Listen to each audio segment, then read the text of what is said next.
going to do the codes within Passover that connect the Passover and the Sabbath, plus many other connections.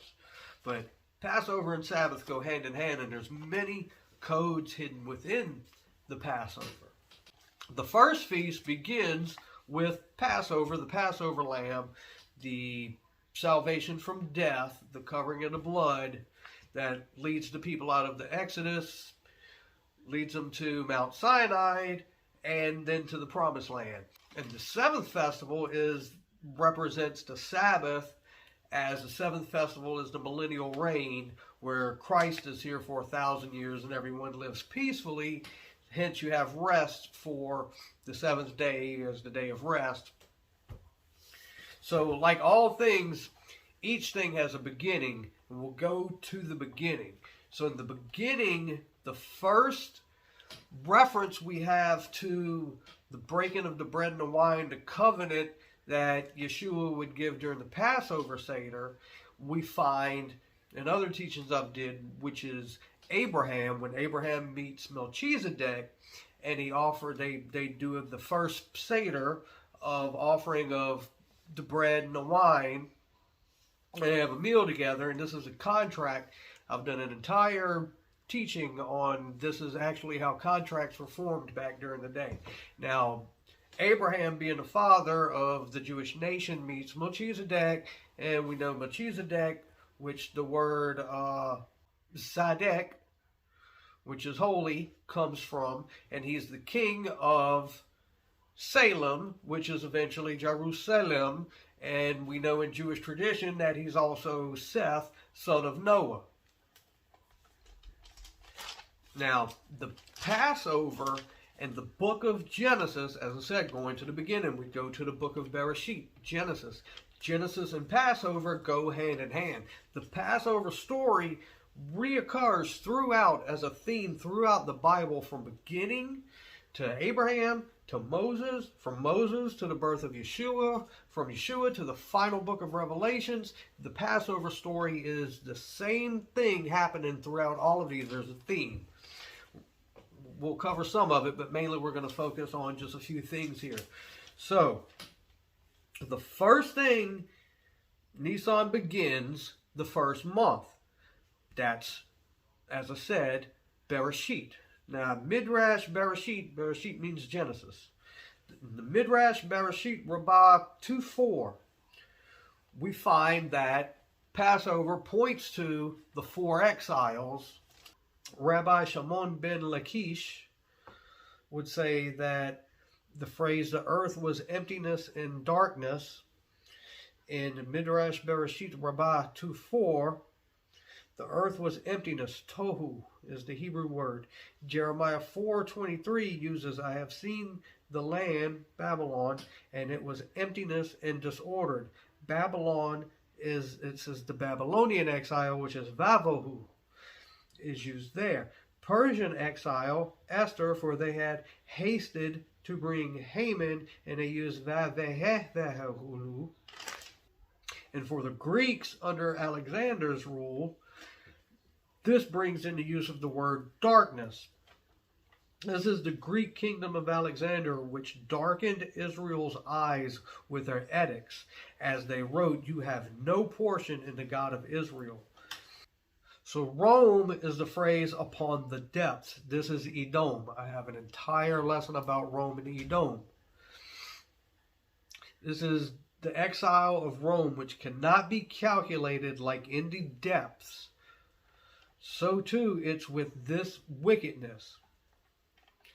And the Spirit of God hovered, the Spirit of the Messianic King. Isaiah 11:2, the Spirit of the Lord will hover over him.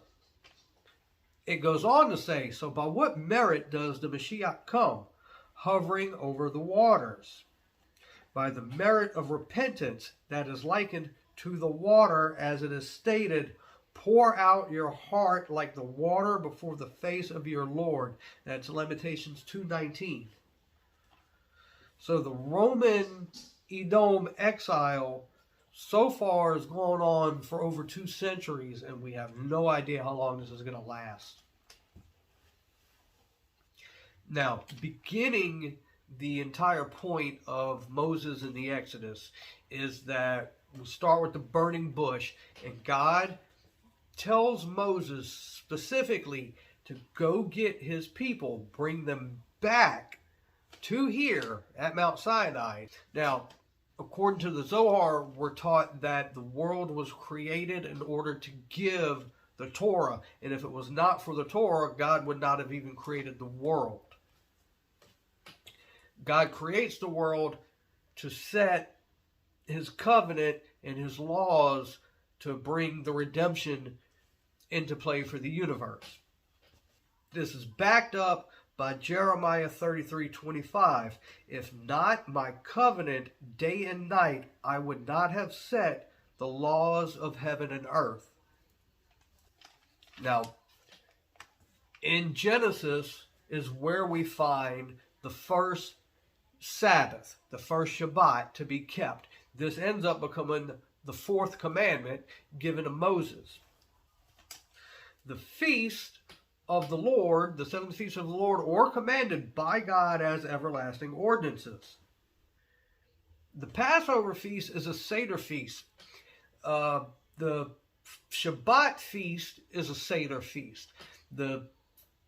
Once a week we have a Seder on Shabbat, and it's a mini Passover. It begins with the lighting of the candles. It's got the bread, it's got the wine, it's got the blessing over the bread, the blessing over the wine. These are exact same blessings that we say and the exact same things we perform on the major Passover. Both the woman begins the prayers and lights the candles. They're both the same thing. One's a larger scale, one's a weekly remembrance, one's a yearly remembrance.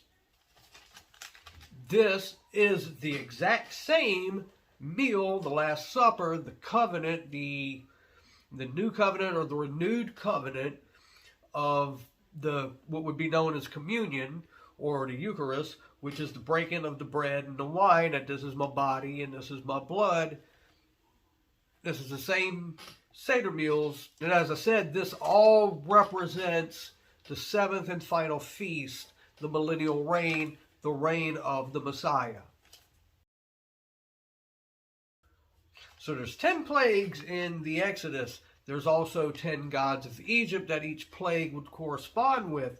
And this theme plays out again at the very end of the book, in the book of Revelations in the Christian Bible, which is where we have the same plagues basically mirroring each other again, and the whole theme of Yeshua as the Passover lamb. I have a whole other video on that subject that you can watch on my channel. So many of y'all know this, many of y'all may not, but let's start with the 10 plagues. The Nile water, plague 1, the Nile water gets turned to blood. This is the god Hape, the Nile god. The Nile water river is actually the blood flow of the god Osiris. Next we have the frogs. The frogs are Heket, the goddess of fertility, and the goddess has the head of a frog. She was associated with the resurrection of Osiris, and they have Egyptian amulets that have I am the resurrection on them. There's many themes that play out over and over throughout the Bible, from the Old Testament through the New Testament with Yeshua. Nothing in the New Testament is new, and nothing Yeshua says is new. It's all repeated ideas and themes. The third plague, we have gnats. This is the god Geb. Geb is the god of the dust of the earth. Then we have the plague of the flies. The plague of the flies is Kepi, which had also the head of a fly. Kepi is also related to is used as the dung beetle. It's symbolized with the dung beetle, and Kepi as the morning sun, with the dung beetle pushing the little ball around, which is the sun moving through the sky. This is the rebirth of the sun in the morning. Then we move to the death of the livestock. This is the goddess Hedor. Hedor has the head of a cow, and she's represented by the Milky Way, and her udders are the stars of the Milky Way. that actually give milk to the universe. Now, the boils are consistent to the goddess Isis. The goddess Isis is the goddess of medicine and of magic. Hail is the sky goddess Nut, the sky god that protected the dead as they traveled to the afterlife. And she also is the protector of children and of childbirth. There is the plague of the locusts. This is the god Seth, the god of the desert, the storms, darkness, and chaos. There's darkness. This is strictly related to the main god, God Ra, the sun god. He's the midday sun. He's the creator god who spoke everything into creation. Then there's the final, which is the death of the firstborn. This is aimed directly at Pharaoh, for Pharaoh is a son of the gods, hence it's pretty self-explanatory. This again relates back to the book of Bereshit, the book of Genesis, for there's 10 utterances that God creates the world with. We see this again with after we deliver the people from Egypt and we move to Mount Sinai, God gives Moses the 10 sayings, the 10 commandments. And with the sacrificing of the 10 gods, the Passover lamb, the main deity over Egypt at the time was the ram. So this is the action of the sacrifice of the lamb, which is the killing of the main god. This also corresponds back to Abraham and Isaac. Now, returning into the 10. There's 10 items on your Passover plate. This corresponds to the Kabbalah practice of the 10 Sephirot. The 3 upper Pharaohs, which is the mental and the intellectual. You have 6 Pharaohs, which are masculine, and at the bottom you have the cup. In the bottom you have the 10 Sephirot. This is called the vessel. This is the bottom. This is where your wine would be. The 3 Sephirots at the top. This is the Godhead. This in Christianity would be sort of used as the Trinity, but that's something totally different. I'm not even going to get into that. Now, Passover Seder and the Shabbat Seder both begin with the Kiddush, which is the blessings over the wine. And the Kiddush means sanctification. So when one's participating in the Shabbat meal, the Shabbat Seder, he's commemorating the Passover. And when we're commemorating the Passover, vice versa, we're commemorating the Shabbat meal, as I said earlier. Moses tells us that on the 7th day we are to rest as God rested, and our slaves are to rest, and our livestock are to rest, as we were once slaves in the land of Egypt, and your God freed you from there with a mighty outstretched arm. Therefore your God has commanded you to observe the Sabbath day. That's Deuteronomy 5. This is backed up by Yeshua, Mark 2:27, that says the Sabbath was made for man. Side note, also with the theme, Mark 3:1-6, Matthew 12:9 through 14, and Luke 6:6 and 11. We have a similar theme as in Exodus, where Yeshua has the man stretch his arm out in order for it to be healed. So the Passover is to be observed every year annually on the 14th of Nisan. Now, why is this important? 10 and 4 equals 14. 10 is a number of wholeness and completeness. 4 is the number of purification.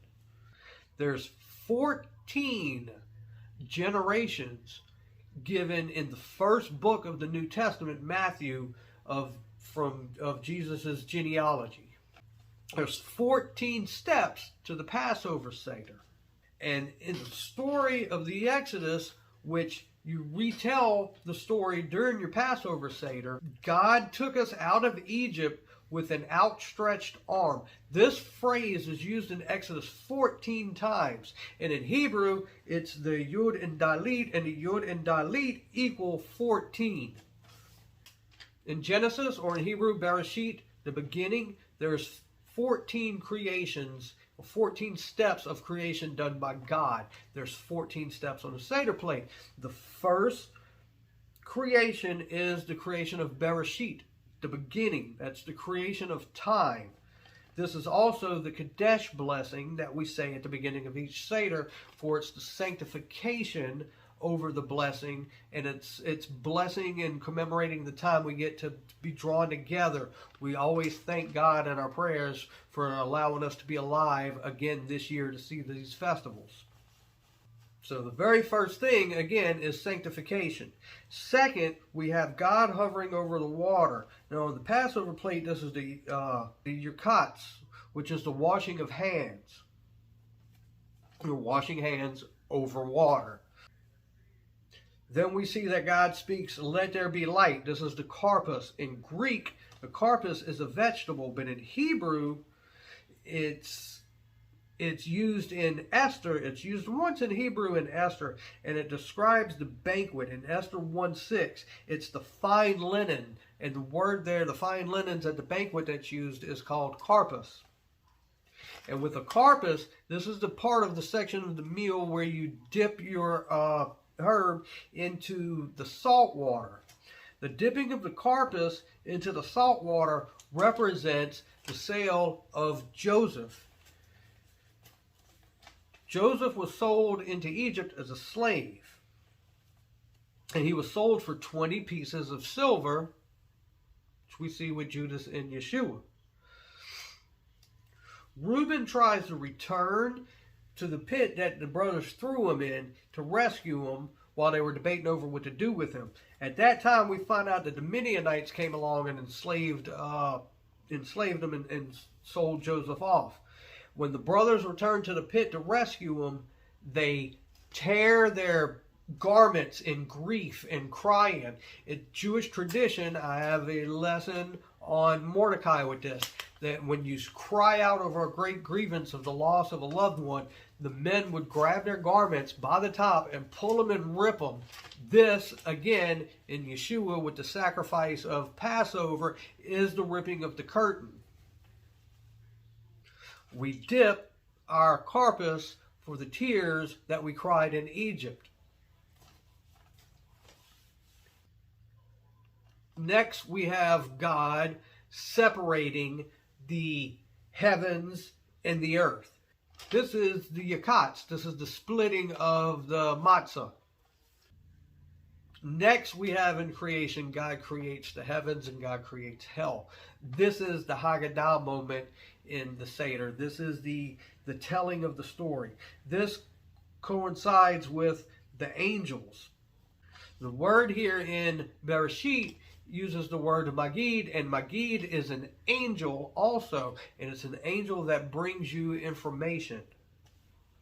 Next, we move to where God gathers the water. Again, we return to a ceremonial hand washing here. Next, we have God creates the dry land. This is the Motzi Matzah, which is the bread of the land. God then goes on to create the vegetation. This is the Mara, the eating of the herbs. God then creates the stars. This is called the Korek. This is the Korban Pesach. That's the egg, the burnt egg offering that we give. This represents the sacrifice that you would bring to the temple. And the reason it's associated with the stars is because stars in ancient times always represented the gods. We're in Egypt, and all the Egyptian gods are all represented by the stars, which is the same thing. It's Babylonian, borrowed, and Roman and Greek. It's all the same.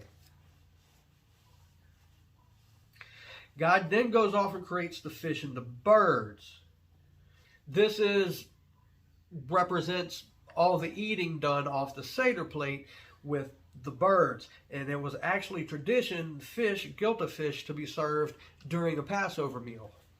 Now we move to the Tananim on our plate. And this is the 5th day of creation. This is where God creates Leviathan. God creates a great sea serpent, who he separated. The Passover Tananim, or the Afkamon, is what we're normally familiar with. This is the one that is hidden away. God created 2 Leviathans, and one of them is separated and hidden away. This represents the wedding feast of the bridegroom. This is the feast of the end of days of the bridegroom, and it's said in Jewish lore that we're going to hunt with the Messiah. We're going to go out and hunt the Leviathan and kill him, and this is what's going to be served up, and we're all going to share in eating this during the wedding banquet. Now, number 12, God creates the animals on the land. This is the dinner section of the Seder, where the dinner meal is served. You have a Seder plate, and you have an entire whole dinner feast. Number 13, God creates Adam, humans. This section of Passover is the section known as Hallel. Hallel is the portion after our Passover dinner of the singing of praises to Hashem. Now, Yehuda, Judah, Jew, the word means praise or to praise. And finally, at the end of the Passover Seder, step 14, we end with wishing one another, may it be again next year in Jerusalem that we celebrate Passover. This is the wishful hoping towards the return of Messiah and the ingathering of all of Israel back, all of Jews back to Israel, the third temple, the reign of the millennial. This again is the final Shabbat, the 7th feast, and the weekly 7th Shabbat. They're all the same. Which was moved by Rome on Sunday, but one of the reasons and main reasons the church won't embrace Passover is because when you start embracing some of these things, you also have to bring back in the observance of the Sabbath, and we're going to open up an entire can of worms that's going to mess up all of church theology. The Midrash teaches us that with Joseph going into Egypt and being sold into Egypt as a slave, as we see Israel becoming slaves in Egypt, that this is the time that Yeshua, the Redeemer, would have been born. So this is the first time we see that Messiah was created in the beginning, before Bereshit, before all Messiah was created. The Torah was created, but this is the first time that the light of Messiah is actually beginning to shine. This is when Joseph goes into Egypt, and then Joseph, who would rise up, rule over Egypt, and he would actually be the one to supply the grain to the nations. This is Messiah ben Joseph, and then there's Messiah ben David. There's the 2 Messiahs. This is the suffering Messiah, and then the conquering King Messiah. Now, the 14 generations of Yeshua in the beginning of Matthew, the first book of the New Testament, understanding the use of Kabbalah in the New Testament is full of Kabbalistic ideas. A lot of studied Jews can read the beginning of Matthew and see off the bat it's Kabbalah. We can read John, and Jewish people know that the book of John is highly a Kabbalistic idea. Matthew uses 14 generations from Abraham to David, and it's 14 from the exile of Babylon until the Messiah. Matthew uses 3 sets of 14 and 6 sets of 7. The 3 sets of 14 equal 42. 7 is the Sabbath. 6 is man. And David in Hebrew, his name adds up to 14, King David. Now the 42 in Kabbalah equals one of the sacred names of God. There are 42 weeks in the book of Revelations. Daniel uses 7 sets of 7 plus an additional 62 sets of 7 until Jerusalem is rebuilt. 62 is one of the 72 names of God. It's Yud-He-Hey. It's the parent, the teacher. It's the characteristics of God represented by wisdom, peace, and the pursuit of truth. In some Kabbalistic languages, it's one of the angels. In the Bible, the word amen and anoint are used 62 times. Isaiah 62 is about the preparation of the kingdom of Messiah. Behold, your salvation comes, and your reward is with him. 1 John is the 62nd book of the Bible. David selected 62 men as the doorkeepers for the temple. 62 also has a gematria meaning of my son and or children. And with the 10 sephirot, the wine, the cup, the vessel, actually, the word vessel in Hebrew has an equivalent of 62.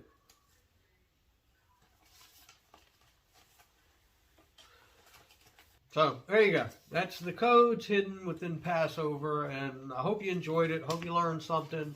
I know it was a little long. Passover is later this week, so Shabbat Shalom and enjoy your Passover.